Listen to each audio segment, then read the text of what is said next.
Assalamualaikum warahmatullahi wabarakatuh. Salam guru penggerak.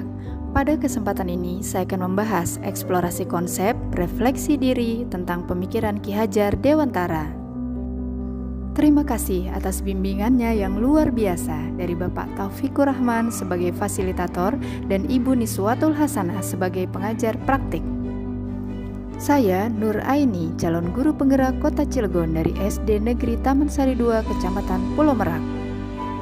Ki Hajar Dewantara terlahir dengan nama Raden Mas Suwardi Suryaningrat. Beliau lahir tanggal 2 Mei 1889. Beliau sempat menempuh pendidikan kedokteran di Stovia, kemudian bekerja sebagai penulis dan wartawan. Beliau pendiri perguruan taman siswa di Yogyakarta, sekaligus Menteri Pendidikan Indonesia yang pertama.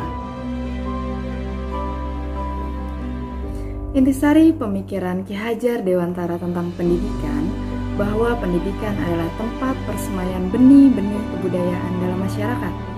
Ki Hajar Dewantara juga berkeyakinan bahwa untuk menciptakan manusia yang beradab, maka pendidikan adalah menjadi salah satu kunci utamanya.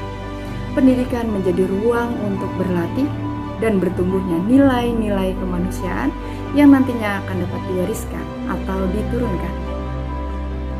Ki Hajar menjelaskan bahwa tujuan pendidikan yaitu menuntun segala kodrat yang ada pada anak-anak agar mereka dapat mencapai keselamatan dan kebahagiaan yang setinggi-tingginya, baik sebagai manusia maupun sebagai anggota masyarakat. Menurut Ki Hajar Dewantara, budi pekerti, watak, atau karakter merupakan perpaduan antara gerak pikiran, perasaan, dan kehendak atau kemauan sehingga menimbulkan tenaga. Budi pekerti juga dapat diartikan sebagai perpaduan antara cipta atau kognitif, karsa atau afektif, sehingga menciptakan karya atau psikomotor. Proses pembelajaran yang mencerminkan pemikiran Ki Hajar Dewantara yaitu pendidik harus menyadari bahwa setiap anak memiliki keunikannya sendiri, sehingga kita harus dapat memfasilitasi kebutuhan belajarnya. Dalam proses menuntun, anak-anak diberikan kebebasan, namun pendidik sebagai pamong dalam memberi tuntunan dan arahan agar mereka tidak kehilangan arah dan membahayakan dirinya.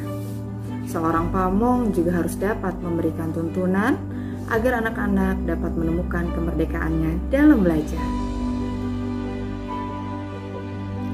Agar proses pembelajaran yang mencerminkan pemikiran Ki Hajar Dewantara dapat terwujud, pertama, pendidik dapat mengidentifikasi keberagaman karakteristik, potensi, bakat, minat, dan kebutuhan belajar murid. Seorang pendidik hendaknya mampu menjadi teladan bagi murid, panutan baik dari kata ataupun perbuatannya. Dalam proses pembelajaran, pendidik juga mempunyai peran penting untuk menciptakan ide atau gagasan untuk dapat memfasilitasi tercapainya tujuan pembelajaran dengan tetap memperhatikan kemampuan atau potensi yang dimiliki oleh murid agar dapat berkembang dengan baik. Selain itu, pendidik diharapkan dapat memberi dorongan atau arah kepada murid sehingga mereka dapat menemukan kemerdekaannya dalam belajar. Konsep pemikiran Ki Hajar Dewantara yang sudah saya terapkan yaitu mengubah mindset dalam diri saya bahwa pendidik harus menuntun segala kodrat yang ada pada anak-anak sehingga anak dapat mencapai titik keselamatan dan kebahagiaan yang setinggi-tingginya.